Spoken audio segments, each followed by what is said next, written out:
ಎಲ್ಲ ನನ್ನ ಪ್ರೀತಿಯ ಕನ್ನಡಿಗರಿಗೂ ಪ್ರಸಾರದಲ್ಲಿ ಯೂಟ್ಯೂಬ್ ಚಾನಲ್ಗೆ ಸ್ವಾಗತ ಗೈಸ್. ಬಿಗ್ ಬಾಸ್ ಕಡೆಯಿಂದ ಮೊದಲೇ ಪ್ರೋಮೋ ಬಿಟ್ಟಿದ್ದಾರೆ. ಈ ಪ್ರೋಮೋದಲ್ಲಿ ರಕ್ಷಿತಾರು ಈ ಮನೆಯಲ್ಲಿ ನಿರ್ಧಾರಗಳನ್ನ ತಗೊಳ್ಳೋದಕ್ಕೆ ಡಿಸರ್ವ್ ಇದಾರಲ್ವಾ ಅಂತ ಒಂದು ಪ್ರೋಮೋ ಬಿಟ್ಟಿದ್ದಾರೆ.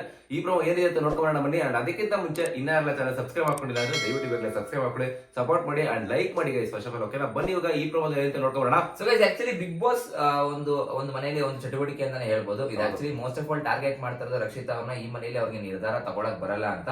ಬಟ್ ಅದಕ್ಕಿಂತ ಮುಂಚೆ ನಿನ್ನೆ ಬಿಗ್ ಬಾಸ್ ಅಲ್ಲಿ ಒಂದು ಶಾಕಿಂಗ್ ನ್ಯೂಸ್ ನಡೆದಿದೆ.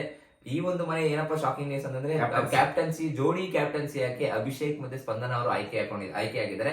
ಫಸ್ಟ್ ಆಫ್ ಆಲ್ ಅವರು ಡಿಸರ್ವಿಂಗ್ ಇದ್ರ ಈ ಒಂದು ಕ್ಯಾಪ್ಟನ್ಶಿಪ್ ಗೆ, ಜೋಡಿಯ ಕ್ಯಾಪ್ಟನ್ಶಿಪ್ ಗೆ ನೀವು ಕಮೆಂಟ್ ಮಾಡಿ ತಿಳಿಸಿ. ಅಂಡ್ ಎಸ್, ಈ ಪ್ರೋಮೋ ಕಡೆ ಕಾನ್ಸಂಟ್ರೇಷನ್ ಮಾಡಾಗಿದ್ರೆ ಗೈಸ್, ಆಕ್ಚುಲಿ ಪ್ರೋಮೋದಲ್ಲಿ ಬಿಗ್ ಬಾಸ್ ಒಂದು ಚಟುವಟಿಕೆನ ಕೊಟ್ಟಿರ್ತಾರೆ. ಚಟುವಟಿಕೆ ಏನಪ್ಪಾ ಅಂತಂದ್ರೆ, ಈ ಮನೆಯಲ್ಲಿ ನಿರ್ಧಾರನೆ ತಗೊಳಕ್ ಆಗಲ್ಲ, ಅವ್ರಿಗೆ ಅರ್ಹತೆ ಇಲ್ಲ ಅಂತವ್ರಿಗೆ ಸ್ಟಿಕ್ಕರ್ ನ ಅಂಟಿಸಿ ಅಂತ ಒಂದು ಥಮ್ಸ್ ಮೇಲೆ ಕೆಳಗಡೆ ಇರೋ ಥಮ್ಸ್ ಮೇಲೆ ಡಿಸ್ಲೈಕ್ ಸಿಂಬಲ್ ಹಾಕ್ಬಿಟ್ಟು ಕೊಟ್ಟಿರ್ತಾರೆ. ಆಕ್ಚುಲಿ ಈ ಒಂದು ಪ್ರೋಮೋದಲ್ಲಿ ಈ ಒಂದು ಆಕ್ಟಿವಿಟಿ ನೋಡ್ತಾ ಇದ್ರೆ ಇವಾಗ ಸದ್ಯಕ್ಕೆ ಯಾಕೆ ಈ ಆಕ್ಟಿವಿಟಿ ಬಂತು ಅಂತ ನಮ್ಗೆಲ್ಲ ಡೌಟ್ ಆಗ್ತದೆ. ಯಾಕಂದ್ರೆ ಈ ತರ ಆಕ್ಟಿವಿಟಿ ಕೊನೆ ಅಂದ್ರೆ ವೀಕ್ ಎಂಡ್ ಅಲ್ಲಿ ಸೊ ಏನಕ್ಕೆ ಬರ್ತಾ ಇದೆ ಅಂತ ಗೊತ್ತಾಗ್ತದೆ. ಮೇ ಬಿ ಕಳಪೆ ಉತ್ತಮ ಬರ್ಬೇಕಿದೆ ಈ ಜಾಗದಲ್ಲಿ ಈ ಪ್ರೋಮೋದಲ್ಲಿ. ಸೊ ಈ ಒಂದು ಆಕ್ಟಿವಿಟಿ ಯಾಕೆ ತಂದ್ರು ಅಂತ ಗೊತ್ತಾಗ್ತಾ ಇಲ್ಲ ಇಲ್ಲಿ. ಸೊ ಅದಕ್ಕೋಸ್ಕರ ಎಪಿಸೋಡ್ ಕಾಯ್ಬೇಕಾಗುತ್ತೆ. ಓಕೆನಾ ಇಲ್ಲಿ. So I think most of all people ಏನ್ ನಿರ್ಧಾರಗಳು ತಗೊಳ್ತಾರೆ ಅಂತಂದ್ರೆ, ಈ ಮನೆಯಲ್ಲಿ ನಿರ್ಧಾರಗಳೇ ತಗೊಳಕ್ ಬರಲ್ಲ ಅಂದ್ರೆ ನಿರ್ಧಾರಕ್ಕೆ ಅರ್ಹತೆನೇ ಇಲ್ಲ, ಸ್ಟ್ಯಾಂಡ್ ತಗೊಳ್ಳೋದಿಲ್ಲ ಅಂತ ಬಂದಾಗ ಆಲ್ಮೋಸ್ಟ್ ಎಲ್ಲರೂ ಕೂಡ ರಕ್ಷಿತಾನ ಟಾರ್ಗೆಟ್ ಮಾಡ್ತಾ ಇದ್ರೆ. ಸೊ ಥಿಂಗ್ ಏನಪ್ಪಾ ಅಂತಂದ್ರೆ, ರಕ್ಷಿತಾ ಅವರು ಯಾಕೆ ಟಾರ್ಗೆಟ್ ಮಾಡ್ತಾ ಇದಾರೆ ಅಂದ್ರೆ, ನಿಮ್ಗೆ ಗೊತ್ತಿರೋ ಹಾಗೆ ಒಂದು ಫಸ್ಟ್ ಬಂದ್ಬಿಟ್ಟು ರೀಸನ್ ಬಂದ್ಬಿಟ್ಟು, ಮೊನ್ನೆ ನಿಮ್ಗೆ ಗೊತ್ತಿರೋ ಹಾಗೆ ಗಿಲ್ಲಿ ಅವ್ರಿಗಾಗ್ಲಿ ಇಲ್ಲ ಅಂತಂದ್ರೆ ಸಡನ್ ಆಗಿ ಗಿಲ್ಲಿ ಅವ್ರನ್ನ ಒಂದು ಡಿಸಿಷನ್ ತಗೊಳ್ಳೋದಾಗ್ಲಿ, ಅದು ಆಕ್ಚುಲಿ ಏನಾಗಿದೆ ನಾಮಿನೇಷನ್ ಪ್ರಕ್ರಿಯೆಯಲ್ಲಿ ಅದು ಇವಾಗ ಇಂಪ್ಯಾಕ್ಟ್ ಬಿದ್ದಿದೆ. ಸೊ ಅದಕ್ಕೆ ಕಾವ್ಯ ಅವ್ರು ಬಂದ್ ಏನಂತ ಹೇಳ್ತಾ ಇರ್ತಾರೆ ಅಂತಂದ್ರೆ, ಈ ಮನೆಯಲ್ಲಿ ನಾನು ನಿನ್ನ ಚಿಕ್ಕ ಹುಡುಗಿ ಡಿಸಿಷನ್ ತಗೊಳಕ್ ಬರಲ್ಲ ಅಂತಾನೋ, ಇಲ್ಲ ಅಂತಂದ್ರೆ ತುಂಬಾ ಮೆಚ್ಯೂರ್ಡ್ ಆಗಿ ಸ್ಮಾರ್ಟ್ ಆಗಿದ್ಯಾ ಅಂತ ಡಿಸಿಷನ್ ತಗೊಳ್ತಾ ಇದೆಯಾ, ಒಂದು ನಮಗೂ ಅರ್ಥ ಆಗ್ತಾರೆ, ಅದಕ್ಕೋಸ್ಕರ ನಾನು ನಿಮ್ ಕೊಡ್ತೀನಿ ಅಂತ ಹೇಳ್ತಾ ಇರ್ತಾರೆ. ಇದ್ರ ಬಗ್ಗೆ ನಾನು ಕ್ಲಾರಿಟಿ ಆಮೇಲೆ ಮಾತಾಡ್ತೀನಿ, ದಯವಿಟ್ಟು ಯಾರು ಸ್ಕಿಪ್ ಮಾಡಕ್ ಹೋಗ್ಬೇಡಿ. ಐ ಥಿಂಕ್ ಅದೊಂದು ಪಾಯಿಂಟ್ ಆಫ್ ವ್ಯೂ ನಾನು ಮಾತಾಡ್ಬೇಕಾಗಿದೆ. ಅಂಡ್ ಈ ಕಡೆ ಇನ್ನೊಂದು ಸ್ಪಂದನ ಅವ್ರು ಬಂದ್ಬಿಟ್ಟು, ಈ ಮನೆಯಲ್ಲಿ ನಿರ್ಧಾರ ತಗೊಳಕ್ ಅರ್ಹತೆನೇ ಇಲ್ಲ, ಯೋಗ್ಯತೆನೇ ಇಲ್ಲ ಅಂದ್ರೆ ಅದು ರಕ್ಷಿತಾ ಮಾತ್ರ ಅಂತ ಹೇಳ್ಬಿಟ್ಟು ಕೊಡ್ತಾ ಇರ್ತಾರೆ. ಸೊ ಇವನ್ ಅಭಿಷೇಕ್ ಅವ್ರು ಕೂಡ ಬಂದ್ಬಿಟ್ಟು ರಕ್ಷಿತಾ ಅವ್ರಿಗೆ ಕೊಡ್ತಾ ಇರ್ತಾರೆ. ಸ್ಪಂದನ ಅವರು ಬರ್ತಾರೆ, ಅವರು ಕೂಡ ಅವ್ರಿಗೆ ರಕ್ಷಿತಾ ಅದಾಯ್ತು, ಸ್ಪಂದನ ಬಂದಿದ್ದು ಹೇಳಿದೆ. ಸೊ ಐ ಥಿಂಕ್ ಆಲ್ಮೋಸ್ಟ್ ಎಲ್ಲರೂ ಕೂಡ ಬಂದ್ಬಿಟ್ಟು ರಕ್ಷಿತಾ ಅವ್ರಿಗೆ ಇದು ಮಾಡ್ತಿದ್ದಾರೆ. ಧನುಷ್ಗೆ ಒಂದ್ 2 ನಿರ್ಧಾರಗಳು ತಗೊಳಕ್ ಬರಲ್ಲ ಅಂತ ಕೊಡ್ತಾ ಇರ್ತಾರೆ. ಇವ್ರಿಗೆ ಧ್ರುವಂತವ್ರಿಗೂ ರಕ್ಷಿತಾ ಕೊಡ್ತಾರೆ ಇಲ್ಲ, ಬಟ್ ರೀಸನ್ ಗಳನ್ನ ಏನು ಹೇಳ್ತಾರೆ ಇಲ್ಲ. ಸೊ ಇಲ್ಲಿಗೆ ಕಟ್ ಆಗಿದೆ promo. Okay, so I think ಈಗ ಆಲ್ಮೋಸ್ಟ್ ಎಲ್ಲರೂ ಕೂಡ ರಕ್ಷಿತಾ ಅವರ ಒಂದು ಟಾರ್ಗೆಟ್ ಮಾಡುವಂತ ಪಾಸಿಬಿಲಿಟೀಸ್ ಜಾಸ್ತಿ ಇದೆ. ಒಂದು ಥಿಂಗ್ ಹೇಳ್ತೀನಿ, ಐ ಥಿಂಕ್ ಹೌದು ಎಡವಿದ್ದಾರೆ, ಇಲ್ಲ ಅಂತ ಹೇಳ್ತಾರೆ. ಅದು ಯಾವಾಗ ಅಂದ್ರೆ ನಾಮಿನೇಷನ್ ಪ್ರಕ್ರಿಯೆಯಲ್ಲಿ ಎಡವಿದ್ದಾರೆ. 3 ಟೈಮ್ ಎಡವಿದ್ದಾರೆ. ಇಲ್ಲಿ ಚಟುವಟಿಕೆ ಬಂದು ಏನಾದ್ರೆ, ನಿರ್ಧಾರ ತಗೊಳ್ಳೋದ್ರಲ್ಲಿ ಯೋಗ್ಯತೆನೇ ಇಲ್ಲ ಅಂತ ಚಟುವಟಿಕೆ ಇರೋದು. ಓಕೆನಾ. ಸೊ ಕಂಪ್ಲೀಟ್ ಆಗಿ ಅದೇನ್ ಚಟುವಟಿಕೆ ಅಂತ ಹೇಳಿಲ್ಲ, ಬಟ್ ನಿರ್ಧಾರ ತಗೊಳ್ಳೋದ್ರಲ್ಲಿ ಯಾರು ಯೋಗ್ಯತೆ ಇಲ್ಲ ಅಂತ ಚಟುವಟಿಕೆ ಅಂತ ಈ ಪ್ರೋಮೋದಲ್ಲಿ ಕಾಣಿಸ್ಕೊಳ್ತಾ ಇದೆ. ಸೊ ಆಲ್ಮೋಸ್ಟ್ ಅದು ಕರೆಕ್ಟ್ ಇರುತ್ತೆ. ಚಟುವಟಿಕೆ ಅದೇನಿರುತ್ತೆ ಎಲ್ಲ ಕಟ್ ಆಗಿ ಅದು ಅಷ್ಟು ಮಾತ್ರ ಬಂದಿರುತ್ತೆ. ಸೊ ಇವಾಗ ನೀವು ಡಿಸಿಷನ್ ನಿರ್ಧಾರಗಳು ತಗೊಳ್ಬೇಕಾದ್ರೆ ರಕ್ಷಿತ್ ಅವರು ಎಲ್ಲೂ ಕೂಡ ಎಡವಿಲ್ಲ. ನಾಮಿನೇಷನ್ಸ್ ಗೆ ಕೊಡುವಂತ ರೀಸನ್ಸ್ ಗಳಲ್ಲಿ ಎಡವಿದ್ದಾರೆ. ಹಂಗ್ ಮನೆ ಜನ ಕೂಡ ಯಾರಿಗೂ ಕೂಡ ನಾಮಿನೇಷನ್ ಯಾರಿಗೂ ಬಂದಿಲ್ಲ. ಒಬ್ರು ಇಬ್ರು ಅಷ್ಟೇ ಬಿಟ್ರೆ, ಒಬ್ರು ಇಬ್ರು ಬಿಟ್ಕೊಂಡ್ರೆ ಮಿಕ್ಕದವರೆಲ್ಲ ಏನ್ ಮಾಡ್ತಾ ಇದಾರೆ ಅಂತಂದ್ರೆ, ಏನೆಲ್ಲ ಕರೆಕ್ಟ್ ರೀಸನ್ಸ್ ಕೊಟ್ಟ ನಾಮಿನೇಟ್ ಮಾಡ್ತಾ ಇದಾರೆ. ಬಟ್ ಇಲ್ಲಿ ಇನ್ನೊಂದ್ ಹೇಳ್ತೀನಿ, ಚಟುವಟಿಕೆ ಬಂದು ನಾಮಿನೇಷನ್ ರೀಸನ್ಸ್ ಎಲ್ಲ ಕೊಡ್ತಾ ಇರೋದು. ಇಲ್ಲಿ ಮನೆಯ ನಿರ್ಧಾರಗಳಲ್ಲಿ ಎಡುತ್ತಾ ಇದಾರೆ, ಮನೆಯಲ್ಲಿ ಡಿಸಿಷನ್ ತಗೊಳಕ್ಕೆ ಬರಲ್ಲ. ಐ ಥಿಂಕ್ ನಾನೇನಾರ ಆಗಿದ್ರೆ ಮಾಡೋರು ಕೊಡ್ತಾ ಇದ್ದೆ. ಕೆಲವೊಂದ್ಸತಿ ಮಾಡೋರು ಏನ್ ಡಿಸಿಷನ್ ತಗೊಳ್ತಾ ಇದೀನಿ ಅಂತ ಅವ್ರಿಗೂ ಕೂಡ ಗೊತ್ತಿಲ್ಲ. ಅದನ್ನ ಅವರು ಆಲ್ಮೋಸ್ಟ್ ವೀಕೆಂಡ್ ಅಂತ ಬಂದಾಗ ಸುದೀಪ್ ಸರ್ ಮುಂದೆನೆ ಒಪ್ಕೊಳ್ತಾರೆ, ಹೌದು ಸರ್ ನಾನು ಕೊಡುವಂತ ನಿರ್ಧಾರಗಳಲ್ಲಿ ಎಡುವುದೇ ನಾನು ಅಂತ ಕೂಡ ಹೇಳ್ತಾರೆ. ನಿರ್ಧಾರಗಳು ಅಂತಂದ್ರೆ ಅದು ನಿರ್ಧಾರ ಅಂತಂದ್ರೆ ಇವಾಗ ನಾಮಿನೇಷನ್ ಪ್ರಕ್ರಿಯೆ ಆಗಿತ್ತು, ಬಟ್ ಸ್ಟಿಲ್ ಅದು ಶಾಕಿಂಗ್ ನಾಮಿನೇಷನ್ ಪ್ರಕ್ರಿಯೆ. 6 ಜನಕ್ಕೆ ಒಟ್ಟಿಗೆ ಮಾಡ್ಬೇಕಾಗಿರುತ್ತೆ. ಅದು ರೀಸನ್ಸ್ ಕೊಡೋದ್ರಲ್ಲಿ ಎಡವಿಲ್ಲ. ಅವ್ರು ಆಕ್ಚುಲಿ ಅವ್ರು ಕೊಡುವಂತ ಒಂದು ಸ್ಟ್ಯಾಂಡ್ ಅಲ್ಲೇ ಅವರು ಎಡ್ಕೊಂಡಿದ್ದಾರೆ ಅಂತ ಮಾನವರು ಹೇಳ್ತಾ ಇರ್ತಾರೆ. ಓಕೆ. ಸೊ ಬಟ್ ಇಲ್ಲಿ ಏನಾಗುತ್ತೆ ಅಂತ ಹೇಳ್ತೀನಿ. ಸೊ ರಕ್ಷಿತ್ ಅವ್ರಿಗೆ ಟಾರ್ಗೆಟ್ ಮಾಡಕ್ ಒಂದು ಈಸಿ ರೀಸನ್ ಸಿಕ್ತು ಅಂತಂದ್ರೆ, 2ನೇ ದಿನಪ್ಪ ಅಂತಂದ್ರೆ ಆ ಒಂದು ಬಕೆಟ್ ಟೈಮಲ್ಲಿ ಅದೇ ನೆನ್ನೆ ಟಾಸ್ಕ್ ಆಡ್ತಾ ಇರ್ಬೇಕಾದ್ರೆ ಫ್ರಸ್ಟ್ರೇಷನ್ ಆಗಿ ಆ ಒಂದು ನೀರಿಗೆ ಹೊಡಿತಾರೆ ಗೊತ್ತಾ, ಆ ಒಂದು ಟಾರ್ಗೆಟ್ ಕಣ್ಣಿಗೆ ಕಾಣಿಸ್ಕೊಂಡ್ಬಿಡ್ತು. ಓಕೆನಾ. ಸೊ ಯಾರೋ ಒಬ್ರು ಇಬ್ರು ಆಕ್ಚುಲಿ ಅದ್ರ ಲೈಕ್ ಒಬ್ರು ಅಬ್ಸರ್ವ್ ಮಾಡಿರ್ತಾರೆ, ಒಬ್ಬರಾದ್ಮೇಲೆ ಒಬ್ರು ಸ್ಪ್ರೆಡ್ ಆಗ್ತಾ ಹೋಗ್ತಾ ಇರ್ತಾರೆ ಓಪನ್ ಸ್ಟೇಟ್ಮೆಂಟ್ ಕೊಟ್ಟಾಗ. ಸೊ ಐ ಥಿಂಕ್ ಈಗ ಇದನ್ನ ಡಿಫೆಂಡ್ ಕೂಡ ಪಾಪ ರಕ್ಷಿತಾ ಅವ್ರು ಮಾಡ್ಕೊಳ್ತಾ ಇರ್ತಾರೆ. ಆಕ್ಚುಲಿ ನೋಡೋ ಹಾಗಿದ್ರೆ ನಾನೇ ಸರಿ, ನಾನೇ ಮಾಡಿದೆಲ್ಲ ತಪ್ಪು ಅನ್ನೋದ್ರ ಒಂದು ಪ್ರೋಮೋನ ಕಟ್ ಮಾಡಿದ್ರೆ ಮೇ ಬಿ ಇದು ಆಚೆ ಕಡೆ ಸ್ವಲ್ಪ ನೆಗೆಟಿವ್ ಆಗೋ ತರನೇ ಕಾಣಿಸ್ತದೆ.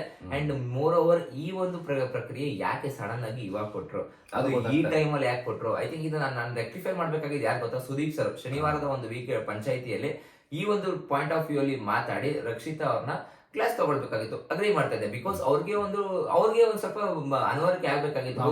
ನಾಮಿನೇಷನ್ ಪ್ರಕ್ರಿಯೆ ಟೈಮಲ್ಲಿ ಕರೆಕ್ಟ್ ಆಗಿರೋ ರೀಸನ್ಸ್ ಕೊಡ್ಬೇಕಾಗಿತ್ತು ಅಂತ ಅವ್ರಿಗೆ ಅರಿವಾಗಿದ್ರೆ ನಾನು ಒಪ್ಕೊಳ್ತಿದ್ದೆ. ಇಲ್ಲ ಪಾಪ ನಮ್ಮ ಒಪ್ಕೊಂಡ್ರಪ್ಪ ಬಿಡು, ಅಟ್ಲೀಸ್ಟ್ ಪರವಾಗಿಲ್ಲ, ನೆಕ್ಸ್ಟ್ ವೀಕ್ ಇಂದ ಅವ್ರ ಗೇಮ್ ಚೇಂಜ್ ಮಾಡ್ಕೊಳ್ತಾರೆ ಅಂತ ಹೇಳ್ತಾ ಇದ್ದೆ. ಬಟ್ ಸಡನ್ ಆಗಿ ಇವಾಗ ಇದನ್ನೆಲ್ಲ ಮಾಡಿ ಮೇ ಬಿ ಆಚೆಗಡೆ ಏನ್ ನೆಗೆಟಿವ್ ಸ್ಪ್ರೆಡ್ ಮಾಡಕ್ ಮಾಡ್ತಾ ಇದ್ದಾರೆ ಬಿಗ್ ಬಾಸ್ ಇಂದ ನನಗಂತೂ ಗೊತ್ತಿಲ್ಲ. ಅಂಡ್ ಕಾವ್ಯ ಬಗ್ಗೆ ಮಾತಾಡ್ತೀನಿ ಇವಾಗ. ಕಾವ್ಯ ಬಗ್ಗೆ ಏನಂತ ರೀಸನ್ಸ್ ಬರೋದು ಹೇಳ್ತಾರೆ ಅಂತಂದ್ರೆ, ನೀನ್ ಚಿಕ್ಕ ಹುಡುಗಿನ ಯಾರು ಹೇಳಿದ್ರು ಚಿಕ್ಕ ಹುಡುಗಿ ಅಂತ, ಇದನ್ನ ಒಂದು ಸ್ಪ್ರೆಡ್ ಆಕ್ಚುಲಿ ನಿನ್ನೆ ಒಂದು ಕಾವ್ಯ ಅವರೇ ಸ್ಪ್ರೆಡ್ ಮಾಡಿದ್ದು ಅನ್ಸುತ್ತೆ ಇದನ್ನ. ಕಾವ್ಯ ಅವರೇ ಸ್ಪ್ರೆಡ್ ಮಾಡಿದ್ದು. ನಾನು ಎಲ್ಲಿ ಕಾವ್ಯ ರಕ್ಷಿತಾ ಚಿಕ್ಕ ಹುಡುಗಿ ಯಾಕೆ ಆಚೆಗಡೆ ಅಷ್ಟೊಂದು ಇಂಪ್ಯಾಕ್ಟ್ ಆಗ್ತದೆ ಅಂತ ಗೊತ್ತಾಗ್ತಿಲ್ಲ. ಕೆಲವೊಂದಷ್ಟು ಕಮೆಂಟ್ಸ್ ಗಳು ನೋಡ್ತಾ ಇದ್ದೆ, ರಕ್ಷಿತಾ ಚಿಕ್ಕ ಹುಡುಗಿ ಏನಲ್ಲ, ಅವಳು ತುಂಬಾ ಇದಿದ್ದಾಳೆ, ಕನ್ನಿಂಗ್ ಇದ್ದಾಳೆ, ಹಂಗೆ ಅಂತ ಕಮೆಂಟ್ಸ್ ಗಳು ಬರ್ತಾ ಇತ್ತು. ನಾನು ಶಾಕ್ ಆಗೋಯ್ತು ಅವಾಗ. ಓಕೆ, ಯಾರು ಇದು ಚಿಕ್ಕ ಹುಡುಗಿ ಅಂತ ಯಾರು ಹೇಳಿದ್ದು, ನಂಗೆ ಅರ್ಥ ಆಗ್ತಿಲ್ಲ. ನೋಡೋಕ್ ಚಿಕ್ಕ ಹುಡುಗಿ ತರ ಇದ್ದಾಳೆ, 24 ವರ್ಷ ಚಿಕ್ಕ ಹುಡುಗಿ ಎಲ್ಲ. ನಾನೇ ಕುತ್ಕೊಂಡು ಓಪನ್ ಹೇಳ್ತಾ ಇದ್ದೆ. ಕಾವ್ಯ ಎಷ್ಟಿದೆ, ಒಂದು 27, 28, 29 ಅಂತಾನೆ ಅನ್ಕೊಳ್ಳೋಣ. ಫಾರ್ ಎಕ್ಸಾಂಪಲ್ ಕಾವ್ಯರಿಗೆ ಅವ್ರಿಗೂ 4-5 ವರ್ಷ ಡಿಫ್ರೆನ್ಸ್. ಅವರೇ ಹೇಳ್ತಾರೆ ನನಗೆ 24 ಏಜ್ ಅಂತ ರಕ್ಷಿತಾ ಅವ್ರಿಗೆ. ಸೊ ಐ ಥಿಂಕ್ ಏನ್ 24 ಅವ್ರಿಗೂ ಏನು ಡಿಫ್ರೆನ್ಸ್ ಇಲ್ಲ. ಐ ಥಿಂಕ್ ಕಾವ್ಯ ಅವ್ರು ಇಂಪ್ಲಿಮೆಂಟ್ ಮಾಡಿರೋದು ಈ ಐಡಿಯಾನ. ಐ ಥಿಂಕ್ ಅದು ತುಂಬಾ ತಪ್ಪಾಗುತ್ತೆ. ಯಾಕಂದ್ರೆ ಚಿಕ್ಕ ಹುಡುಗಿ ಯಾರು ಚಿಕ್ಕ ಹುಡುಗಿ ಅಂತ ಮೆಚೂರ್ಡ್ ಇದ್ದಾರೆ. ಅಂಡ್ ಮೋರ್ ಓವರ್ ಇನ್ನೊಂದು ಏನಂತಂದ್ರೆ, ಆಕ್ಚುಲಿ ಅವ್ರಿಗೂ ಈ ಬಿಗ್ ಬಾಸ್ ಮನೇಲಿ ಯಂಗೆಸ್ಟ್ ಅಂತ ಹೇಳಿದ್ದು, ಬಟ್ ಹಾಗಂತ ಬಿಗ್ ಬಾಸ್ ಮನೇಲಿ ಚಿಕ್ಕ ಹುಡುಗಿ ಅಂತ ಯಾರು ಹೇಳ್ತಾರೆ. ಮೆಚೂರ್ಡ್ ಮೈಂಡ್ ಅಲ್ಲಿ ಫುಲ್ ಮೆಚೂರ್ಡ್ ಆಗಿದೆ. ಕೆಲವೊಂದ್ಸತಿ ನಾಮಿನೇಷನ್ಸ್ ಗೆ ರೀಸನ್ಸ್ ಗಳು ಕೊಡ್ತಾ ಇರ್ಬೇಕಾದ್ರೆ ಕೆಲವೊಂದ್ಸತಿ ನಾವು ಅದನ್ನು ಕೂಡ ಮಾತಾಡಿದ್ವಿ. ಬಟ್ ಹಾಗಂತ ನಿರ್ಧಾರಗಳನ್ನೇ ತಗೊಳಕ್ ಬರಲ್ಲ ಅಂತಂದ್ರೆ ನಾನು ಒಪ್ಕೊಳ್ಳಲ್ಲ. ಐ ಥಿಂಕ್ ಆಲ್ಮೋಸ್ಟ್ ಅವರೆಲ್ಲ ನಿರ್ಧಾರಗಳನ್ನ ತಗೊಂಡಿದ್ದಾರೆ. ಓಕೆನಾ? ಸೊ ಐ ಥಿಂಕ್ ಈ ಎಲ್ಲರೂ ಕೂಡ ಆಕ್ಚುಲಿ ಹೇಳ್ಬೇಕು ಅಂದ್ರೆ ಆಲ್ಮೋಸ್ಟ್ ಮನೆಯಲ್ಲಿ ನಿರ್ಧಾರಗಳು ತಗೊಳ್ಬೇಕಾದ್ರೆ ಐ ಥಿಂಕ್ ಅವ್ರವ್ರು, ಈಗ ಅಶ್ವಿನಿ ಅವ್ರಿಗವ್ರು ಸ್ಟ್ಯಾಂಡ್ ತಗೊಂಡಿದ್ರೆ, ಕಾವ್ಯ ಅವ್ರಿಗವ್ರು ಸ್ಟ್ಯಾಂಡ್ ತಗೊಂಡಿದ್ರೆ, ಗಿಲ್ಲಿ ಬೇಕಾದ್ರೆ ನಾನು ಕೊಟ್ಬಿಟ್ಟಿದ್ರೆ ನಾನು ಒಪ್ಕೊಂಡ್ಬಿಟ್ಟಿದ್ದೇನೆ. ಆಕ್ಚುಲಿ ಕಾಮಿಡಿಯಾಗಿ ಹೇಳ್ತಾರೆ. ಅಬ್ಸರ್ವ್ ಮಾಡಿದ್ರೆ ಇಲ್ಲಿ ಅಶ್ವಿನಿ ಅವ್ರಿಗೂ ಕೂಡ ಲೈಕ್ ನಿರ್ಧಾರಗಳನ್ನ ತಗೊಳಕ್ ಬರಲ್ಲ ಅಂತ ಆಗ್ತಾ ಇದ್ರೆ, ಅಂಡ್ ಇಲ್ಲಿ ಮಾಡೋರು ಕೂಡ ಲೈಕ್ ಧನುಷ್ ಅವ್ರಿಗೆ ನಿರ್ಧಾರ ತಗೊಳಕ್ ಬರಲ್ಲ ಅಂತ ಆಗ್ತಾರೆ.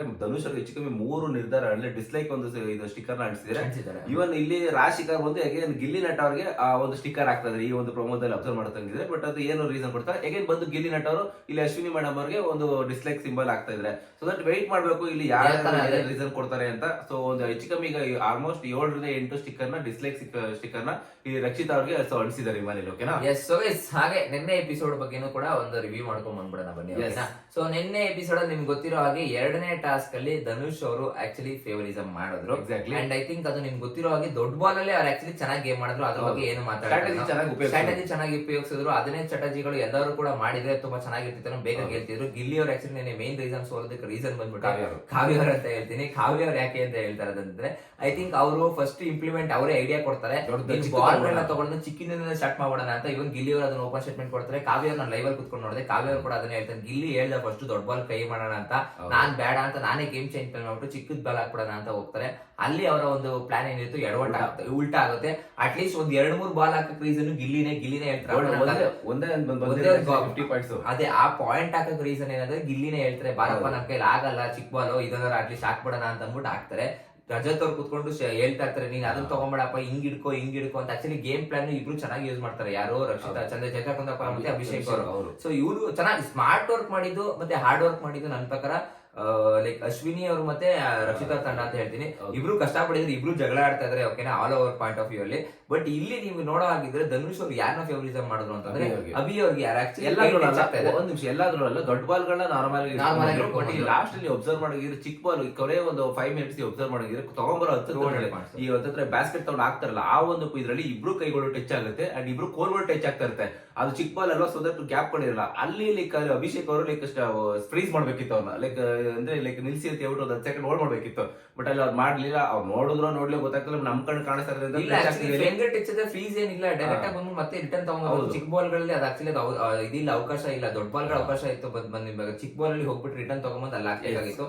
ಐ ಥಿಂಕ್ ಅಲ್ಲಿ ಫೇವರಿಸಂ ಮಾಡಿದ್ರು ಅಂತ ಅನಿಸ್ತು. ಸೊ ಇದಾಗಿದ ತಕ್ಷಣ ಆಕ್ಚುಲಿ ಆದ್ರೂ ಆ ಫೇವರಿಸಂ ಎಲ್ಲ ಮಾಡಿ ಫಸ್ಟ್ ಚೈತ್ರ ಕುಂದಾಪುರ ಅವರೇ ಬಾಲ್ಸ್ ಗಳನ್ನ ಜಾಸ್ತಿ ತಗೊಂಡೋಗಿ ಹಾಕೋದು, ಅಭಿಷೇಕ್ ಮತ್ತೆ ಇಬ್ರು ಸೇರ್ಕೊಂಡು ಜಾಸ್ತಿ 980 ಪ್ಲಸ್ ಸಮಥಿಂಗ್ ಏನೋ ಪಾಯಿಂಟ್ಸ್ 920 ಇಲ್ಲ. ಅದ್ರಲ್ಲಿ ಆಕ್ಚುಲಿ ಅಶ್ವಿನಿ ತಂಡನೇ ಆಕ್ಚುಲಿ ಸ್ವಲ್ಪ ಅವರು ಕೂಡ ನೋಡಿ ಅವರು ಚೆನ್ನಾಗಿ ಆಡೋದು. ಆಕ್ಚುಲಿ ಹೇಳ್ಬೇಕು ಅಂದ್ರೆ 880 ಸಮಥಿಂಗ್ ಬಂತು. ಬಟ್ ಸ್ಟಿಲ್ ಆದ್ರೂ ಆ ಲೆವೆಲ್ ಆಡೋದ್ರಲ್ಲ, ಲೈಕ್ ಇಬ್ಬರಿಗೂ ಸಖತ್ತಾಗಿ ಹ್ಯಾಟ್ಸ್ ಆಫ್ ಹೇಳ್ಬೇಕು. And Chaitra Kundapura actually plan ಚೆನ್ನಾಗಿ ಮಾಡಿದ್ರು ಬಿಡಿ. ಐ ಥಿಂಕ್ ಟಾಸ್ಕ್ ಅಂತ ಬಂದಾಗ ಮೇ ಬಿ ಲಾಸ್ಟ್ ಇಯರ್ ಗಿಂತ ಈ ಸೀಸನ್ ಸಖತ್ತಾಗಿ ಆಡಿದ್ದಾರೆ ಅಂತ ನನಗೆ ಅನಿಸ್ತು ಪರ್ಸನಲ್ ಆಗಿ. ಸೊ ಇದೆಲ್ಲ ಮುಗಿಯುತ್ತೆ. ಈಗ ರಕ್ಷಿತಾ ಬಗ್ಗೆ ಹೇಳ್ಬಿಡ್ತೀನಿ. ರಕ್ಷಿತಾ ಅದು ಫ್ರಸ್ಟ್ರೇಷನ್ ತೋರಿಸ್ತಾರೆ, ಬಟ್ ಅದೇನಂತ ನನ್ಗೆ ಏನಂದ್ರೆ ಉಸ್ತುವಾರಿಗಳು ಕೂಡ ಅದೇ ತರ ಫ್ರಸ್ಟ್ರೇಷನ್ ತೋರಿಸ್ತಾರೆ, ಧ್ರುವಂತ್ ಅವರು ಫ್ರಸ್ಟ್ರೇಷನ್ ತೋರಿಸ್ತಾರೆ, ಕಾವ್ಯ ಅವ್ರ ಫ್ರಸ್ಟ್ರೇಷನ್ ತೋರಿಸ್ತಾರೆ. ಲೈಕ್ ಇವರು ಜಗಳ ಆಡ್ತಾರೆ, ಆಕ್ಚುಲಿ ಅಶ್ವಿನಿ ಮತ್ತೆ ರಘುನು ಕೂಡ ಜಗಳ ಆಡ್ತಾರೆ ಇಲ್ಲಿ ಸ್ವಲ್ಪ. ಸೊ ಐ ಥಿಂಕ್ ಎಲ್ಲ ಕೂಡ ಸ್ವಲ್ಪ ಕೂಲ್ ನ ಕಳ್ಕೊಂಡ್ರು, ಎಕ್ಸೆಪ್ಟ್ ಅಭಿಷೇಕ್ ಮತ್ತೆ ಚೈತ್ರಾ ಕುಂದಾಪುರ ಅವರು ಅಂತ ಹೇಳ್ತೀನಿ. ಸ್ಟ್ರಾಟಜಿ ಅಭಿಷೇಕ್ ಅವರು ಚೆನ್ನಾಗಿ ಉಪಯೋಗಿಸಿದ್ರು, ಅದ್ರ ಬಗ್ಗೆ ಆಟ್ಸಪ್ ಹೇಳ್ಬೇಕು. ನೆಕ್ಸ್ಟ್ ಇದಾಗುತ್ತೆ, ಇದಾಗಿದ ತಕ್ಷಣನೇ so next point of view ಬರುತ್ತೆ, ಮೂರನೇ ಗೇಮ್ ಬರುತ್ತೆ. ಮೂರನೇ ಗೇಮ್ ನನ್ನ ಪ್ರಕಾರ ಬಿಗ್ ಬಾಸ್ ಅಲ್ಲೇ ಸಕ್ಕದಾಗಿರೋ ಟಾಸ್ಕ್. ನಾನು ಲೈವ್ ಅಲ್ಲಿ ಕೂತ್ಕೊಂಡು ನಾನು ಅದನ್ನೇ ಹೇಳಿದೆ, ನನಗೆ ಸ್ವಲ್ಪ ಅತಿ ಹೆಚ್ಚು ಈ ಒಂದು ಸೀಸನ್ ಅಲ್ಲಿ ಇಂಟ್ರೆಸ್ಟಿಂಗ್ ಅಂಡ್ ಬಿಗ್ ಬಾಸ್ ಅಲ್ಲಿ ಅತಿ ಹೆಚ್ಚು ಸಕ್ಕದಾಗಿರೋ ಟಾಸ್ಕ್ ಕೊಟ್ಟಿದ್ದು ಯಾವ್ದಪ್ಪ ಟಾಸ್ಕ್ ಅಂತಂದ್ರೆ ಅದು ಈ ಒಂದು ಟಾಸ್ಕ್ ಅಂತ ಹೇಳ್ತೀನಿ. Different task. ಐ ಥಿಂಕ್ ಒಳಗಡೆ ಕುತ್ಕೊಳ್ಳೋದು, ಐ ಥಿಂಕ್ ಅದನ್ನ ಒಗಟೆ ಹೇಳೋದು, 4 ಒಗಟೆ ಹೇಳೋದು, ಅದನ್ನ 1 by 1 ಅದನ್ನ ಹುಡುಕಿ ಅದರಲ್ಲಿರೋ ಒಂದು ಏನೋ ಪಿನ್ ತಗೊಂಡ್ಬಂದು ಲಾಕ್ ಓಪನ್ ಮಾಡ್ಬಿಟ್ಟು ಕ್ರೇಜಿ ಟಾಸ್ಕ್. ಆಕ್ಚುಲಿ ಅಶ್ವಿನಿ ಅವರು ಎಲ್ಲಾರು ಹುಡುಕ್ಬಿಟ್ಟಿರ್ತಾರೆ, ಕೊನೆ ಒಂದು ಮಾತ್ರ ಲೈಕ್ ಸಫರ್ ಪಡ್ತಾರೆ, ಅಲ್ಲಿ ಯಾರು ಬೇರೆ ಎತ್ಕೊಂಡ್ಬಿಟ್ಟಿರ್ತಾರೆ ಪಾಪ. ಹೌದು. ಅಲ್ಲಿ ಏನಾಗುತ್ತೆ ಗೈಸ್, ಆಕ್ಚುಲಿ ಇಲ್ಲಿ ರಕ್ಷಿತಾಗೆ ಮಾಡುವ ಹೇಳೋದು ಅರ್ಥ ಆಗ್ತಾ ಇಲ್ಲ. ಅಂಡ್ ಅಲ್ಲಿ ರಕ್ಷಿತಾ ಅವ್ರಿಗೆ ಸ್ವಲ್ಪ ಕನ್ನಡ ಅರ್ಥ ಆಗೋದಿಲ್ಲ ಅಂತಲ್ಲ, ಬಟ್ ಒಗಟು ಮುಟ್ಟುವಷ್ಟು ಆ ತರ ಸ್ಮಾರ್ಟ್ನೆಸ್ ಇದೆಯೋ ನನಗೆ ಗೊತ್ತಿಲ್ಲ. ಈ ಕಡೆ ತುಂಬಾ ಸ್ಮಾರ್ಟ್ ಇದ್ದಿದ್ದು ಯಾರಪ್ಪ ಅಂತಂದ್ರೆ ಆಕ್ಚುಲಿ ಹೇಳ್ಬೇಕು ಅಂದ್ರೆ ಅಶ್ವಿನಿ ಅವರು ಒಂದ್ ಸ್ವಲ್ಪ ಸ್ಮಾರ್ಟ್ ಇದ್ದು ಎಲ್ಲಾನು ಹುಡುಕ್ತಾ ಇರ್ತಾರೆ. ಅಲ್ಲಿ ಮೇಜರ್ ತಪ್ಪು ಏನಾಗುತ್ತೆ ಅಂತಂದ್ರೆ ಆಕ್ಚುಲಿ ಅವರ ಒಂದು ಕಾಯಿನ್ ಒಂದು ಬುಕ್ ಬರುತ್ತಲ್ಲ, ಅದನ್ನ ಯಾರು ಎತ್ಕೊಂಡ್ಬಿಟ್ಟಿರ್ತಾರೆ, ರಕ್ಷಿತಾ ಅವ್ರು ಎತ್ಕೊಂಡಿರ್ತಾರ ಇಲ್ಲ ಚೈತ್ರ ಎತ್ಕೊಂಡಿರ್ತಾರೆ ಗೊತ್ತಿಲ್ಲ. ನನ್ನ ಪ್ರಕಾರ ರಕ್ಷಿತಾ ಮೇಲೆ ಒಂದ್ ಸ್ವಲ್ಪ ಡೌಟ್ ಬರ್ತಾ ಇದೆ. ಚೈತ್ರ ಕುಂದಾಪುರ ಅವರು ಚೆನ್ನಾಗಿ ಏನ್ ಮಾಡ್ತಾ ಇದ್ರು, ಅಬ್ಸರ್ವ್ ಮಾಡಿರಲ್ಲ ಸ್ಟಾರ್ಟಿಂಗ್ ಆಕ್ಚುಲಿ. ಸೊ ಆಮೇಲೆ ಲಾಸ್ಟ್ ಒಂದು ಮಾತ್ರ ಹೋಗಿ ಎಲ್ಲೋ ಸಿಗುತ್ತೆ, ಎತ್ತಾಕೊಂಡ್ಬಿಟ್ಟು ಪಾಸ್ವರ್ಡ್ ಆಗ್ತಾರೆ, ಪಟ್ಟದಲ್ಲಿ ಲಾಕ್ ಆಗ್ಬಿಡುತ್ತೆ. ಅದು ಹೆಂಗ್ ಹೇಳ್ಕೊಂಡು ಹೋಗ್ತಾರೆ ಅಂತಂದ್ರೆ ಈ ಗಂಗಾ ನಾಗವಲ್ಲಿ ಹೇಳ್ಕೊಡೋದು ಮಾಮೂಲಿ ಒಂದು ದರ ದರ ದರ ದರ ಅಂತ ಹೇಳ್ಕೊಂಡು ಹೋಗ್ತಾರಲ್ಲ ಬಾ ಅಂತ, ಆ ರೀತಿ ಹೇಳ್ಕೊಂಡು ಹೋಗ್ಬಿಟ್ಟು ಗಟ್ಟೆ ಹೊಡಿತಾರೆ. ಚೈತ್ರ ಅವ್ರ ಮಾತ್ರ ಎಪಿಕ್ ಅಂತ ಹೇಳ್ಬೋದು, ನೆಕ್ಸ್ಟ್ ಲೆವೆಲ್ ಅಂತ ಹೇಳ್ಬೋದು. 2 ಟಾಸ್ಕ್ಗಳು 3 ಟಾಸ್ಕ್ಗಳು ಕೂಡ ಸಖತ್ತಾಗಿ ಆಡಿದ್ರು. ಅಂಡ್ ಇಲ್ಲಿ ಅಭಿಷೇಕ್ ಅವರು ಚೆನ್ನಾಗಿ ಆಡಿದ್ರು. ಅಭಿಷೇಕ್ ಬಗ್ಗೆ ಏನ್ ಗೊತ್ತಾ, ಅಭಿಷೇಕ್ ಚೆನ್ನಾಗಿ ಆಡೋದು ಟಾಸ್ಕ್. ಬಟ್ ನನ್ನ ಪ್ರಕಾರ ಏನಂತಂದ್ರೆ ಅವ್ರಿಗೆ ಒಂದು ಎಂಡ್ ಟೈಮ್ ಅಂತ ಹೇಳ್ತಾರೆ ಗೊತ್ತಾ, ಎಂಡ್ ಗೇಮ್ ಅಂತ ಹೇಳ್ತಾರೆ ಗೊತ್ತಾ, ಆ ಎಂಡ್ ಗೇಮ್ ಅಲ್ಲಿ ಇನ್ನೊಂದ್ಸತಿ ಕ್ಯಾಪ್ಟನ್ಶಿಪ್ ಸಿಕ್ಕಿ ಇನ್ನೊಂದು ವಾರ ಕ್ಯಾಪ್ಟನ್ಶಿಪ್ ಆಗುವಂತ ಅವಕಾಶ ಸಿಕ್ತು. ಜೊತೆಗೆ ಅವರೊಬ್ರು ಚೈತ್ರಾ ಕುಂದಾಪುರ ಅವರು ಕ್ಯಾಪ್ಟನ್ ಆಗ್ತಲ್ಲ ಇವಾಗ, ಕೋ ಕಂಟೆಸ್ಟೆಂಟ್ ಆಗಿ ಸ್ಪಂದನ ಅವರು ಸೇರ್ಕೊಳ್ತಾ ಇದಾರೆ. ಎಷ್ಟು ಸರಿ ಈ ಒಂದು ಟೈಮ್ ಅಲ್ಲಿ ಆ ಹೋಗುವಂತ ಟೈಮ್ ಅಲ್ಲಿ ಎಸ್ಪೆಷಲಿ ಸ್ಪಂದನ ಅವರು ಅಭಿಷೇಕ್ ಅವರು ಎಷ್ಟು ಸೇವ್ ಆಗ್ತಾ ಇದಾರೆ. ಐ ಥಿಂಕ್ ಆಲ್ಮೋಸ್ಟ್ ಎಲ್ಲರೂ ಕೂಡ shocking, literally even I was also shock. ನಾವು ಕೂಡ ಶಾಕ್ ಆಗಿ ನಾವು ನಿನ್ನೆ ಕೂತ್ಕೊಂಡು ಮಾತಾಡಿದ್ವಿ, ಬಟ್ ಅದು ರಿವ್ಯೂ ಅಲ್ಲ, ಬಟ್ ಅದು ಬೇರೆ ತರ. ಬಟ್ ಸ್ಟಿಲ್ ಏನಂತಂದ್ರೆ ಎಲ್ಲರೂ ಕೂಡ ಅನ್ಕೊಂಡಿದ್ದೇನಂತಂದ್ರೆ ಆಗ್ಬೇಕಾಗಿದ್ದೆ ಯಾರು ಯಾರು ಕೂಡ ಊಹೆ ಕೂಡ ಮಾಡ್ಕೊಂಡಿಲ್ಲ. ಇವರು ರಾಶಿಕ್ ಅವ್ರು ಗೊಳೋತ ತುಂಬ್ಕೊತಾರೆ 2ನೇ ಟಾಸ್ಕ್ ಅಶ್ವಿನಿ ಅವರು ಅವ್ರನ್ನ ಆಚೆಕಿತ್ತ ಅಷ್ಟೇ. ಅದೇನ್ ಮಾಡಕ್ಕಲ್ಲ, ಫೇರ್ ಇತ್ತು, ಯಾಕಂದ್ರೆ ಲೈಕ್ ಸ್ಟ್ರಾಂಗ್ ಇರುತ್ತೆ, ಅವ್ರನ್ನ ಆಚೆ ಕಡೆ ಇರ್ತಾರೆ ಇಲ್ಲಿ. ಅದು ಬೇಡ, ಅದು ಪಾಯಿಂಟ್. ನಿನ್ನೆ ಆಕ್ಚುಲಿ ಗೈಸ್ ಮೇಜರ್ ಡಿಸ್ಕಷನ್ ಆಗ್ಬೇಕಾಗಿದೆ ಮೇನ್ ಥಿಂಗ್ ಇವರಿಬ್ಬರ ಬಗ್ಗೆನೆ ಅಂತ ಅನ್ಸುತ್ತೆ. ನನಗೇನಂತ ಅನಿಸ್ತದೆ ಅಂದ್ರೆ ಮನೆ ಒಳಗಡೆ ಕಂಟೆಸ್ಟೆಂಟ್ ಗಳು ಒಂದು ಸ್ವಲ್ಪ ಎಂಟರ್ಟೈನ್ಮೆಂಟ್ ಮಾಡ್ಕೊಂಡು ಇನ್ನೊಂದು ಕಡೆ ಮಾತಾಡ್ಕೊಂಡು, ಜೊತೆಗೆ ಆ ಮನೆ ಒಳಗಡೆ ಏನಕ್ಕೆ ಜೀವಿಸ್ಬೇಕು, ಆ ಮನೇಲಿ ಯಾಕೆ ಇರ್ಬೇಕು, ನಮಗೆ ಯಾಕೆ ಇರ್ಬೇಕು ಅಂತ ಒಂದು ನಿರ್ಧಾರಗಳನ್ನ, ಒಂದು ಡಿಸಿಷನ್ ಅವ್ರು ಕೊಡ್ಬೇಕು ನಮ್ಗೆ ಆಕ್ಚುಲಿ. ಯಾಕಂದ್ರೆ ಈಗ ವೋಟಿಂಗ್ ಕಮ್ಮಿ ಯಾಕೆ ಬರ್ತಾ ಇದೆ ಅಂತಂದ್ರೆ ಆ ಮನೇಲಿ ಏನೋ ಅವ್ರ ನಿರ್ಧಾರಗಳು ತಗೊಳ್ತಾ ಇಲ್ಲ, ಈಗ ಮನೇಲಿ ಯಾರು ಎಂಟರ್ಟೈನ್ಮೆಂಟ್ ಮಾಡ್ತಾ ಇಲ್ಲ ಅನ್ನೋದೇ ವೋಟಿಂಗ್ ನ ಕಮ್ಮಿ ಬರೋದು. ಓಕೆನಾ? ಸೊ ಬಟ್ ಇಲ್ಲಿ ನಿಮ್ಗೆ ನಿಮ್ಗೆ ಆನೆಸ್ಟ್ ಆಗಿ ಹೇಳಿ, ಐ ಥಿಂಕ್ ಡಿಸರ್ವಿಂಗ್ ಇದಾರ ಬಿಗ್ ಬಾಸ್ ಮನೆ ಒಳಗಡೆ ಇರಕ್ಕೆ ಅಭಿಷೇಕ್ ಮತ್ತೆ ಸ್ಪಂದನ. ನೀವ್ ಹೇಳಿ, ಕ್ಯಾಪ್ಟನ್ಶಿಪ್ ಮಾಡಿದಾಗ ನಾವು ಹಾರ್ಡ್ ವರ್ಕ್ ಮಾಡಿದಾಗ I think I should appreciate Abhishek and Chaitra Kundapura especially ಮಾತ್ರ ಕಿಲಿಂಗ್ ಇತ್ತು ಅವರ ಒಂದು ಪಾಯಿಂಟ್ ಆಫ್ ವ್ಯೂ ಅಲ್ಲಿ. ಈಗೇನಾದ್ರೆ ಗಂಡ್ ಮಕ್ಳು ಕೊಟ್ಟಿದ್ರೆ ನನ್ನ ಪ್ರಕಾರ ಅವ್ರು ಅಷ್ಟೊಂದು ನಿರ್ಧಾರಗಳು ಬೇಗ ತಗೊಳ್ತಿದ್ರೆ ನಂಗೆ ಗೊತ್ತಾಗ್ತಿಲ್ಲ. ಆ ಒಂದು ಒಗಟನ್ನ ಬಿಡಿಸಿ ಚೈತ್ರ ಕುಂದಾಪುರ ಅವ್ರಿಗೆ ಆ ಒಗಟು ತುಂಬಾ ಹೆಲ್ಪ್ ಆಗೋಯ್ತು ಅಂತ ಅನ್ಕೊಳ್ತೀನಿ. ಕನ್ನಡ ಒಂದು ವಾಚನ ಸಕ್ಕತ್ತಾಗಿ ಬರುತ್ತೆ ಅವ್ರಿಗೆ. ಚೈತ್ರ ಅಶ್ವಿನಿ ಮ್ಯಾಮ್ ಗಿಂತಾನೆ ಚೆನ್ನಾಗಿ ಬರುತ್ತೆ. ಬಟ್ ಇಲ್ಲಿ ಏನಾಗುತ್ತೆ ಅಂತಂದ್ರೆ ಆಕ್ಚುಲಿ ನನ್ನ ಒಂದು ಪಾಯಿಂಟ್ ಆಫ್ ವ್ಯೂ ಅಲ್ಲಿ ಮಾತಾಡ್ತಾ ಇರೋದು ಏನಂತಂದ್ರೆ ಐ ಥಿಂಕ್ ಇಬ್ರು ಡಿಸರ್ವಿಂಗ್ ಇರೋರು ಯಾರಾದ್ರೂ ಕ್ಯಾಪ್ಟನ್ ಆಗಿದ್ರೆ ಬೆಟರ್ ಪಡ್ತಾ ಇದೆ. ಎಸ್ಪೆಷಲಿ ಡಿಸರ್ವಿಂಗ್ ಇದ್ದೇನೆ ಹೇಳಿ ಆನೆಸ್ಟ್ ಆಗಿ. ಅಶ್ವಿನಿ ಅವರು ಮತ್ತೆ ರಕ್ಷಿತಾ ಅವರು ಇಬ್ರು ಕೂಡ ಡಿಸರ್ವಿಂಗ್ ಇದೆ. ಐ ಥಿಂಕ್ ಫೈನಲ್ ಬಂದಿರು ಗಿಲ್ಲಿ ನೀವು ಹೇಳ್ಬೋದು, but Gilli already second round ಇಂದ ಔಟ್ ಆಗಿರೋದ್ರಿಂದ ನಾನು ಥರ್ಡ್ ರೌಂಡ್ ಬಂದವ್ರ ಬಗ್ಗೆ ನಾನು ಮಾತಾಡ್ತಾ ಇರೋದು. ಓಕೆ, ಸೊ ಅವರಿಬ್ರು ಪಾಪ ಕಷ್ಟ ಪಟ್ಕೊಂಡು ಬಂದಿರ್ತಾರೆ. ಚೈತ್ರಾ ಕುಂದಾಪುರ ಅವರು ಆಕ್ಚುಲಿ ಇವಾಗ ಏನಾಯ್ತು ಅಂತಂದ್ರೆ ಇವ್ರು ನನ್ನ ಪ್ರಕಾರ ಸ್ಪಂದನ ಅವ್ರಿಗೆ ಕೊಡ್ಬೋದಾಗಿತ್ತು. ನನ್ಗನ್ಸಿದ್ದು ಏನಂತಂದ್ರೆ ಅಟ್ಲೀಸ್ಟ್ ಅವರು ವಾಕಿ ಟಾಕಿ ಕೊಟ್ರಲ್ವಾ, ಅವರು ಓಡಾಡಕ್ ಬೇಕಾಗಿಲ್ಲ, ಓಡಾಡಕ್ ಬೇಡ, ಓಡಾಡಕ್ಕೆ ಚೈತ್ರಾ ಕುಂದಾಪುರ ಅವ್ರು ಹೆಲ್ಪ್ ತಗೊಳ್ಳಿ. ಅವರ ಒಂದು ಬಿಡ್ಸಕ್ಕೆ ಅವ್ರು ಹೇಳ್ತಾರೆ, ನೋಡಿ ಅಲ್ಲೋಗಿ ನೋಡಿ ಇಲ್ಲೋಗಿ ನೋಡಿ ಅಂತ ಹೇಳ್ಬೋದಾಗಿತ್ತು, ಯಾವ ಒಗಟು ಅಂತ ಮಾಡ್ಬೋದಿತ್ತು. ಹೌದು, ಚೈತ್ರಾ ಕುಂದಾಪುರ ಅಲ್ಲಿ ಹೆಲ್ಪ್ ಮಾಡ್ಬಾರ್ದು, ಅವ್ರು ಏನ್ ಹೇಳ್ತಾರೋ ಅದನ್ನ ಮಾತ್ರ ಕಾಮೆಂಟ್ ಮಾಡ್ಬೇಕು ಅಂತ. ಧನುಷ್ ಅವ್ರನ್ನೋ ಯಾರಿಲ್ಲ, ಧ್ರುವಂತ್ ಅವ್ರನ್ನ, ಇಲ್ಲ ಇನ್ನೊಬ್ರನ್ನ ಯಾರೋ ಒಬ್ರು ಗಿಲ್ಲಿನ ಯಾರೋ ಉಸ್ತುವಾರಿನ ಬಿಟ್ಟು ಅಲ್ಲಿ ನೋಡ್ಕೊಳ್ಳಿ ನೀವು, ಬೇರೆಯವ್ರದೆಲ್ಲ ಮಾಡೋ ಗೊತ್ತಾಗ್ತಿತ್ತು. ಇವ್ರು ಎಷ್ಟು ಚೆನ್ನಾಗಿ ಬಿಡಿಸ್ತಾ ಇದ್ರು, ಸ್ಪಂದನ ಅವರು ಲೈಕ್ ಎಷ್ಟು ತಲೆಯಲ್ಲಿ ಉಪಯೋಗಿಸಿ ಮಾಡ್ತಾ ಇರೋದು ಗೊತ್ತಾಗ್ತಿತ್ತು. ರಕ್ಷಿತ್ ಅವರು ಕಕ್ಕಾಬಿಕ್ಕ ಆಗಿದ್ರು, ಹೌದು ಅದೇ ರೀತಿನೇ ಅವ್ರು ಕಕ್ಕಾಬಿಕ್ಕಿ ಆಗ್ತಿದ್ರು. ಸ್ಪಂದನ ಅಷ್ಟು ಸ್ಮಾರ್ಟ್ ಇಲ್ಲ, ಅವಾಗ ಗೊತ್ತಾಗ್ತಿತ್ತು ಲೈಕ್ ಏನು ಇವ್ರು ರಿಯಲ್ ಆಗಿ ಲೈಕ್ ಕ್ಯಾಪ್ಟನ್ ಆಗೋದಕ್ಕೆ ಅರ್ಹತೆ ಇದೆಯೋ ಅಂತ ಗೊತ್ತಾಗ್ತಿತ್ತು. ಅಂಡ್ 2ನೇ ಗೇಮ್ ಅಷ್ಟೇ ಗುರು, ಆಕ್ಚುಲಿ ಆ ಒಂದು ಬಾಲ್ ನ ಎತ್ಕೊಳ್ಳೋ ಟೈಮ್ ಏನಾಯ್ತು ಗೊತ್ತಾ, ಅಲ್ಲೂ ಕೂಡ ಎಡವತ್ತಿದ್ರು. ಓಕೆನಾ. ಸೊ ಐ ಥಿಂಕ್ ಎಲ್ಲ ಒಂದ್ ಕಡೆ ಮೇ ಬಿ ಆ ಒಂದು ಟೈಮ್ ಅಲ್ಲಿ ಹಂಗ ಇಂಜುರಿ ಆಗಿದ್ದೆ ಅವ್ರಿಗೆ ದೊಡ್ಡ ಬಿಗ್ಗೆಸ್ಟ್ ಬ್ಲೆಸ್ಸಿಂಗ್ ಆಗೋಯ್ತು ಅಂತ ಫಸ್ಟ್ ಹೇಳ್ತೀನಿ. ಟಾಸ್ಕ್ ಅಲ್ಲಿ ಆಕ್ಚುಲಿ ಬರ್ತಿದೆ. ಫಸ್ಟ್ ಟಾಸ್ಕ್ ಅಲ್ಲಿ ಏನು ಅಂತಂದ್ರೆ ಒಂದೇ ಬಾಲ್ ಇವ್ರು ಪಿಕ್ ಮಾಡಿರ್ತಾರೆ. ಯಾವಾಗ ಲೈಕ್ ಈಗ ಒಂದು ಏನು ಬೇಕು ಬೇಡ ಫಸ್ಟ್ ಟಾಸ್ಕ್ ಬರುತ್ತೆ, ಬಾಲ್ ಇಂದ ಎತ್ಕೊಂಡ್ಬಂದು ಲೈಕ್ ಬ್ಯಾಸ್ಕೆಟ್ ಹಾಕೊಡೋದು ದೊಡ್ಡ ಬಾಲ್ಗಳನ್ನ. ಆ ಒಂದು ಇದ್ರಲ್ಲಿ ಇಲ್ಲಿ ಅಭಿಷೇಕ್ ಅವರು ಒಂದೇ ಬಾಲ್ ತಗೊಂಡಿರ್ತಾರೆ, ರಜತ್ ಚೈತ್ರ ಒಂದು ಬಾಲ್ ತಗೊಂಡಿರ್ತಾರೆ. ಹಂಗಾಗಿ ಲೈಕ್ ಅವರು ಲೈಕ್ ನೆಕ್ಸ್ಟ್ ರೌಂಡ್ ಸೆಲೆಕ್ಟ್ ಆಗಕ್ಕೆ ಸಾಧ್ಯ ಆಯ್ತು. ಇಲ್ಲ ಅಂತಂದ್ರೆ ಅಲ್ಲೇ ಎಕ್ಸಿಟ್ ಆಗ್ಬಿಟ್ಟಿದ್ರೆ ನೆಕ್ಸ್ಟ್ ಬರ್ತಾರೆ ಅಲ್ಲಿ ಕಾಲು ಏಟ್ ಆಗ್ಬಿಡುತ್ತೆ ಬಿಡಿ. ಸ್ಪಂದನ ಲೈಕ್ ತಪ್ಪೋದು ಇರ್ತಲ್ಲ, ಬಟ್ ಬೇಕು ಅಂತಾಗಲ್ಲ, ಏನೋ ಅದು ಆಗ್ಬಿಡುತ್ತೆ. ಅದು ನಾನು ಹೇಳ್ತಾ ಇರೋದು ಏನಂತಂದ್ರೆ ಇವ್ರಿಗೆ ಟಾಸ್ಕ್ಗಳು ಸಖತ್ತಾಗಿ ಆಡ್ತಾರೆ ಅನ್ನೋದಕ್ಕೆ ಇಲ್ಲಿ ಅವ್ರು ಕರೆಕ್ಟ್ ಮಾಡ್ಕೊಂಡಿದ್ದು ಎಷ್ಟು ಬಾಲಪ್ಪ, ಒಂದೇ ಬಾಲ್ ಕರೆಕ್ಟ್ ಮಾಡ್ಕೊಂಡಿರ್ತಾರೆ. ಹಂಗ್ ನೋಡಪ್ಪ ಕಾವ್ಯ ಅವರು ರಕ್ಷಿತಾ 3 ಬಾಲ್ ಕರೆಕ್ಟ್ ಮಾಡ್ಕೊಡ್ತಾರೆ. ಅಲ್ಲಿಂದಲೇ ತಗೋಬೇಕಲ್ಲ ನೀವು. ಸೊ ದಟ್ ನಾವು ಅದನ್ನೇ ಹೇಳ್ತಾ ಇರೋದು. ಓಕೆನಾ. ಸೊ ಒಟ್ಟಾಗಿ ಗೈಸ್ ನಿಮ್ಗೇನ್ ಅನ್ಸುತ್ತೆ, ನೀವು ಆನೆಸ್ಟ್ ಕಮೆಂಟ್ ಮಾಡಿ. ಐ ಥಿಂಕ್ ನಾವು ಹೇಳೋ ಪಾಯಿಂಟ್ ಏನಂತಂದ್ರೆ ಆಕ್ಚುಲಿ ಅಪ್ರಿಶಿಯೇಟ್ ಹಾರ್ಡ್ ವರ್ಕ್ ಮಾಡಿದ್ದಾರೆ ಅಭಿಷೇಕ್ ಅಭಿಷೇಕ್ ಮಾಡಿದ್ದಾರೆ. ಸ್ಪಂದನ ಅವ್ರು ಮಾಡಿದ್ದಾರೆ. ನಾನು ಈಗಲೂ ಹೇಳ್ತಾ ಇದ್ದೀನಿ, ಅಭಿಷೇಕ್ ಅವ್ರು ಹಾರ್ಡ್ ವರ್ಕ್ ಮಾಡಿದ್ದಾರೆ. ಪಾಪ ಅವ್ರಿಗೂ ನಾನು ನೋಡಿ ಬೇಜಾರಾಯ್ತು. ಎಲ್ಲೋ ಒಂದ್ ಕಡೆ ಅವರಿಂದ ಸ್ವಲ್ಪ ಎಲ್ಲೋ ಒಂದು ನೆಗೆಟಿವ್ ಬರುತ್ತೇನೋ ಅಂತ ಅನ್ನಿಸ್ತು. ಬಟ್ ಎನಿವೇಸ್ ಆಗಿದ್ದಾರೆ ಕ್ಯಾಪ್ಟನ್, ಅಪ್ರಿಶಿಯೇಟ್ ಮಾಡುವ. ಈ ವೀಕ್ ಅಲ್ಲಿ ಏನಾರ ಇನ್ ಕೇಸ್ ಏನಾದ್ರು ಆಚೆ ಹೋದ್ರೆ ಎಲ್ಲರೂ ಕೂಡ ನಾಮಿನೇಟ್ ಆಗಿದ್ದಾರೆ. ಕಳಿಸ್ಬೋದಪ್ಪ. ಅದು ಬಿಗ್ ಬಾಸ್ ಹಿಸ್ಟ್ರಿಲಿ ಇದುವರೆಗೂ ಈ ತರ ನಡೆದಿಲ್ಲ. ಒಂದ್ಸತಿ ನಡೆದಿದೆ. ಹೌದಾ? ಹೌದು ನಡೆದಿದೆ. ಲೈನ್ ಸೀಸನ್ ನಡೆದಿದೆ. ಸೊ ಹಂಗಾದ್ರೆ ಇವಾಗ್ಲೂ ಅವ್ರನ್ನೇ ಕಳಿಸ್ಬೇಕು ಅಂತ ಅನ್ಸುತ್ತೆ. ಅಲ್ಲ ಅವ್ರಿಲ್ಲ ಅಂದ್ರೆ ಸ್ಪಂದನವನ್ನ ಕಳಿಸಿ. ಸ್ಪಂದನ ಹೆಂಗಿದ್ರು ಇಂಜುರಿ ಆಗಿದೆ, ನೆಕ್ಸ್ಟ್ ಗೇಮ್ ಗಳು ಆಡಕ್ಕಾಗಲ್ಲ. ಅವ್ರ ಮನೇಲಿ ಏನ್ ಎಂಟರ್ಟೈನ್ಮೆಂಟ್ ಮಾಡ್ತಾ ಇಲ್ಲ ಗುರು ನನ್ನ ಪ್ರಕಾರ. ಅಂದ್ರೆ ಈಗ ಗಿಲ್ಲಿ ತರ ಅಲ್ಲ, ಮಾತಲ್ಲೇ ನಾವು ಗೆಲ್ತೀವಿ, ಮಾತಲ್ಲೇ ಸ್ಮೈಲ್ ಮಾಡಿಸ್ತೀವಿ ಅಂತ. ಟೈಮ್ ಬಂದಿದೆ. ಐ ಥಿಂಕ್ ಅಭಿಷೇಕ್ ಸ್ಪಂದನ ಜಾಗಕ್ಕೆ ಬೇರೆ ಯಾರಾದ್ರೂ ಬಂದ್ರೆ ತುಂಬಾ ಚೆನ್ನಾಗಿರುತ್ತೆ ಅಂತ ಅನ್ಸುತ್ತೆ. ಇದ್ರ ಬಗ್ಗೆ ನಿಮ್ಗೆ ಆನೆಸ್ಟ್ ಆಗಿ ಒಪಿನಿಯನ್ ಹೇಳಿ ಗೈಸ್. ನಾವ್ ಹೇಳಿದ ಪಾಯಿಂಟ್ ಅಲ್ಲಿ ತಪ್ಪಿತ ಸರಿ ಆಯ್ತಾ ಅಂತ. ಹಾಗಂತ ಹೇಳ್ತಾ ಸಿಗೋಣ ಗೈಸ್ ಮುಂದಿನ ವಿಡಿಯೋದಲ್ಲಿ. ಅಲ್ಲಿವರೆಗೂ ಬಾಯ್.